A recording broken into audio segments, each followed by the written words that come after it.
Israel और हथियारबंद Islamic चरमपंथी संगठन हमास के बीच छिड़ा युद्ध थम गया है, लेकिन इससे पूरे मध्य पूर्व में तनाव रहा।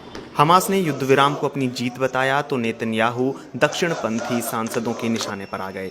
टाइम्स ऑफ इसराइल अखबार के मुताबिक हमास से युद्ध विराम के कारण दक्षिणपंथी सांसद और प्रधानमंत्री बिन्यामिन नेतन्याहू के कुछ राजनीतिक सहयोगी खफा हैं। इन्होंने प्रधानमंत्री नेतन्याहू को चेतावनी दी है। गुरुवार को नेतन्याहू ने हमास से युद्ध विराम की घोषणा पर मुहर लगा दी थी। इसके लिए कैबिनेट में वोटिंग हुई थी और प्रधानमंत्रियों ने युद्ध विराम के पक्ष में वोट किया था। इसराइल में न्यू होप के नेता गिडियोन सआर ने सरकार की योजना की आलोचना की है। उन्होंने कहा कि युद्ध विराम से इसराइली संकल्प पर बुरा असर पड़ेगा।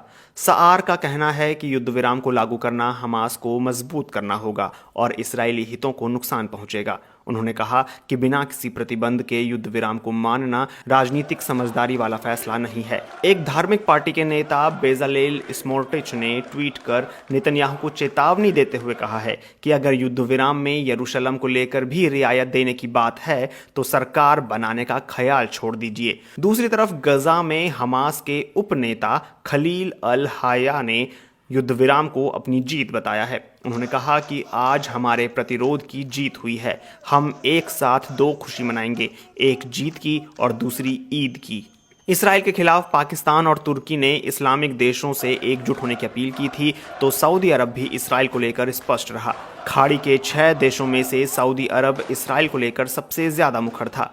सऊदी अरब की मुखरता गुरुवार को संयुक्त राष्ट्र की आम सभा की आपातकालीन बैठक में भी दिखी थी। इसे संबोधित करते हुए सऊदी अरब के विदेश मंत्री प्रिंस फैसल बिन फरहान ने कहा कि फलस्तीनियों के हकों के खिलाफ इसराइली आक्रामकता अंतर्राष्ट्रीय नियमों का खतरनाक उल्लंघन है। फलस्तीनी प्रशासन की ओर से विदेश मंत्री के तौर पर आए रियाद अल माल्की ने कहा कि इसराइल फलस्तीनियों का जनसंहार कर रहा है। उन्होंने अंतर्राष्ट्रीय समुदाय से फलस्तीनियों की रक्षा की अपील की। अल माल्की ने कहा कि दुनिया के सभी देशों की जिम्मेदारी है कि वे शांति, न्याय और आज़ादी सुनिश्चित कराने के लिए काम करें। तुर्की के विदेश मंत्री मेवलुत चावुसलाव ने भी यूएन की आपातकालीन आम सभा में इसराइल की जमकर आलोचना की। तुर्की के विदेश मंत्री ने कहा कि इसराइल के खिलाफ अंतर्राष्ट्रीय समुदाय को एकजुट होना होगा। तुर्की ने कहा कि यह दुर्भाग्य है कि एक बार फिर से सुरक्षा परिषद की नाकामी इसराइल के मामले में सामने आई है। इसलिए हमारे राष्ट्रपति अर्दोआन कहते हैं कि दुनिया 5 देशों के दायरे से बड़ा है। इसराइल के विदेश मंत्रालय ने कहा है कि इसराइल ने बिना किसी शर्त मिस्र के पारस्परिक युद्ध विराम के प्रस्ताव को स्वीकार कर लिया है। वहीं गुरुवार को इसराइल ने कहा था कि यह लड़ाई इसराइल और फलस्तीनियों के बीच की नहीं है, बल्कि आतंकवादी संगठन हमास और इसराइल की है।